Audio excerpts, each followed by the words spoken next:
Hiking in Bosque Village. We've got trails for you. They do grow over without use. So by having people use the trails, it actually helps maintain the trails. We have spots where there's views. We have spots where there's clearings. We have spots where you could cook your lunch. We have spots you can hike off into a higher place and seek a sculpture that's up there. We have spots where you can hike down into a ravine and see the different kind of plants that are there, down inside the earth almost. We've got a lot of types of hiking spots here. So I would recommend coming here ready for that. Like have your water bottle in your day pack and be able to go on a little hike out to just green. Now you'll be probably living in green and camped in greenness, and it may not occur to you to go hiking. But I guess I would encourage you as an activity.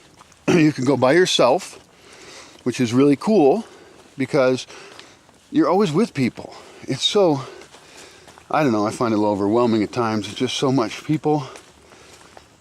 And I can find one person overwhelming. So I would recommend just being by yourself, going hiking by yourself at least once, maybe many times. I mean, you want to use each place that you go in your life for the best value it has to offer.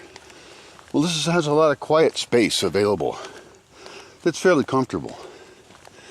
Of course, your other option, if you want to increase your group size, is you could go with one other person.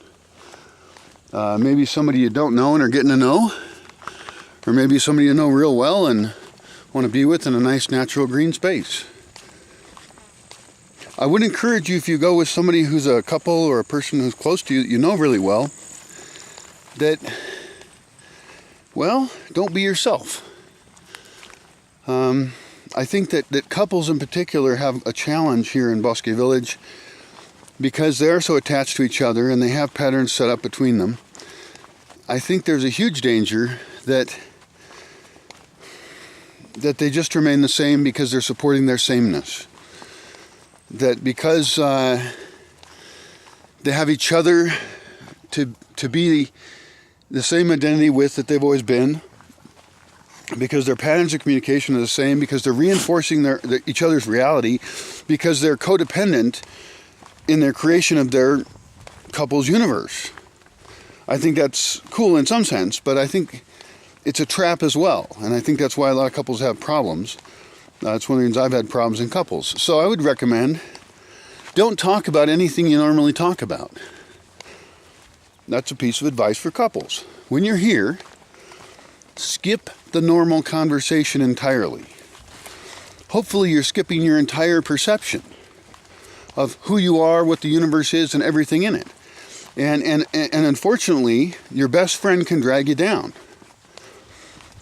Because some couples do also get into patterns where they're often negative to anything new that the other person does, and a new way to think. But it's almost like there's groupthink at the couples level. And I think that that's one reason you should go off in the woods by yourself alone. And that's true because you need to divorce yourself from reality in general. But,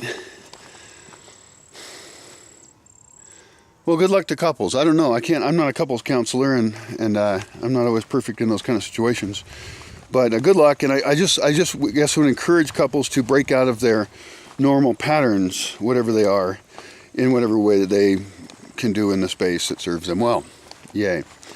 Now let's get on to other groups. Let's talk about families and them hiking or having an experience. I'm sort of using hiking as a metaphor for the Bosque experience, but it's also quite legit. Hiking with a family, we have family type stations. Now, like it or not, families have different needs than individuals, right? Shit, am I going to be late? No. I will not be late. I'm so fast to get out of bed, I just rock. Families need to prepare more for their stuff. I think that having family-friendly hiking outposts is the way to go. Now, the truth is, for most families, they can hang out near their cabana. They still get a lot. And so there's two types of hiking I'm going to mention for families, and that is one is going out for the day away from most everything, and you bring your diapers and your crap and all your stuff. I don't know if that's worth it. I think for most families, being in the Bosque at all is enough of camping out for a longer period of time or hiking.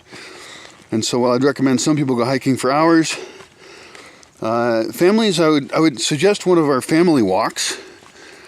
We have hiking trails set up that are mapped and have indications of where to go.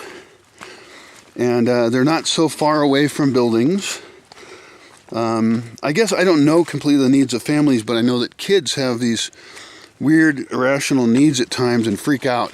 So I guess I want to make sure that we have trails that serve families. On the other hand, you know, when I was with a young family, when I was a young person who was short, I